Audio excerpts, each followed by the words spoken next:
side of the hall is 11.58 meters. The hall is divided into a central aisle and two side aisles by two rows of columns. Each is 16-sided, and each row is composed of two columns, one of which is destroyed, except for the part dangling from the apex. Two of these columns were left barren from reliefs. Perhaps they were being prepared for a relief that was never carved. In the eastern wall, there is a false door, in front of which there was a statue of the double of Amun-Imhat. The statue, that used to be 2.5 the life size of Emini, was destroyed. The sanctuary used to be closed by two doors.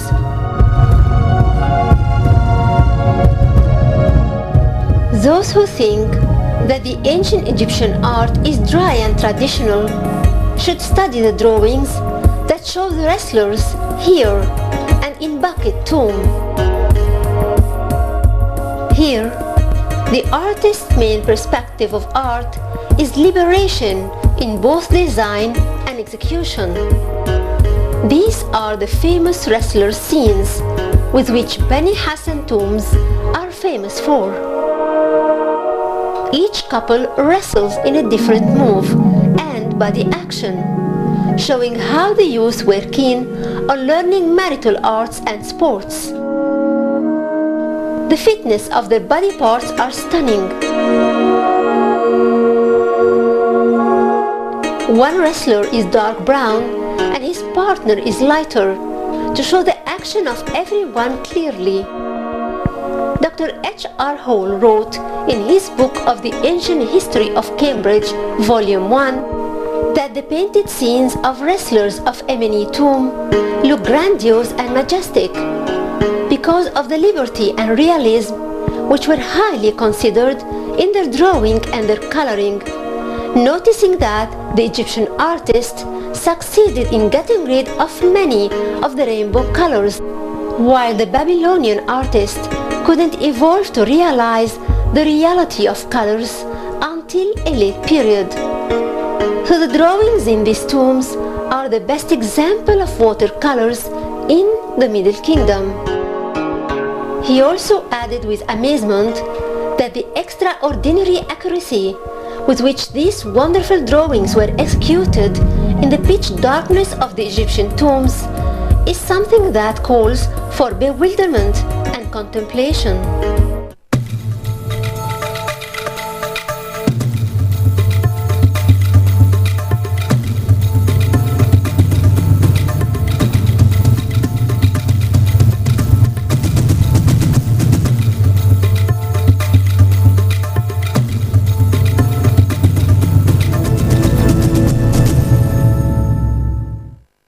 Hello, what's your name and where are you from?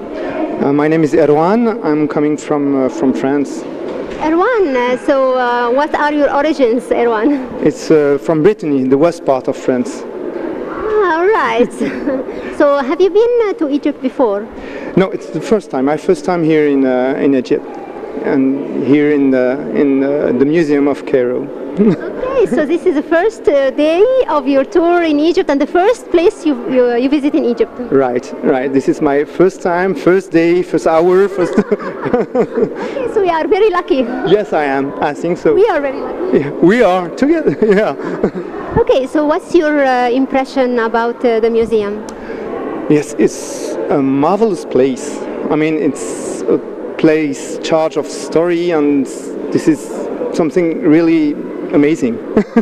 Really, it's, I mean, that's too many old items, old statues, and it's a time back. You go back in time. Yeah, that's what I mean. Yeah. Have you heard about Akhenaten? Yeah, I think he's yeah. I heard about him. Yeah, of course. Like everybody, I think. Do you know anything about him? I know some things. Yeah, it's. I know. He's like a first prophet. Yeah, the first prophet, and who loved People to worship one God. Yeah, I don't think I don't know everything about him, but I know he's a special pharaoh. Yeah. But exactly for what, I don't know. Well, But I'm here to learn. Of course.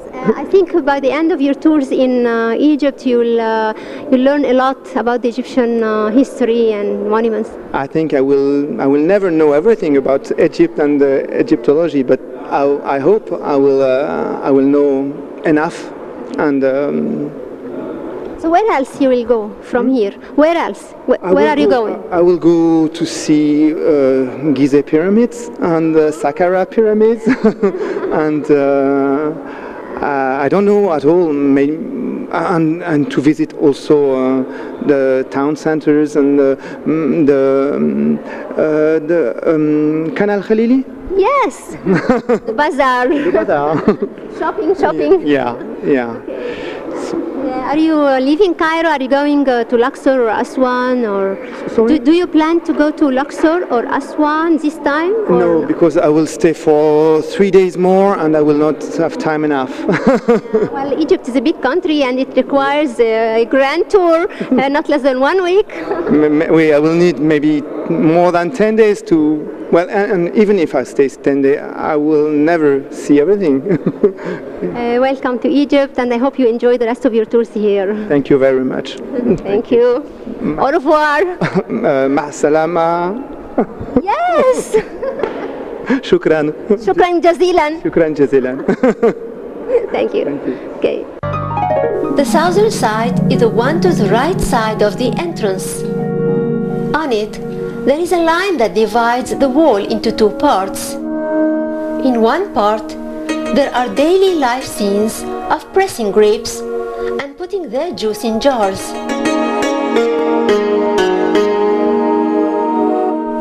Two gazelles graze from a tree. Fishermen catching fish and others catch birds in big nets.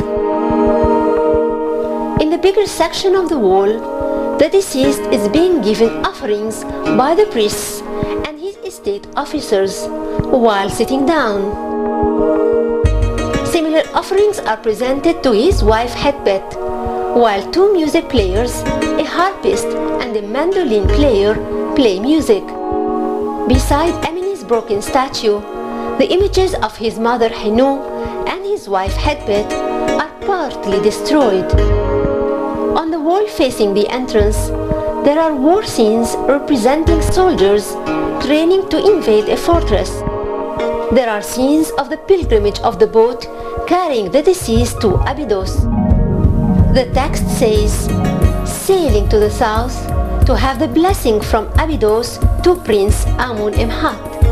An enormous number of deers are caught in the nets, and the hills point out to the location, which is a desert. The left-hand side is the northern one, and it has all the crafts and industries of his time. The upper row shows the sandals making and the knives. There are carpenters making bows and arrows, and leather, and chairs, and boxes.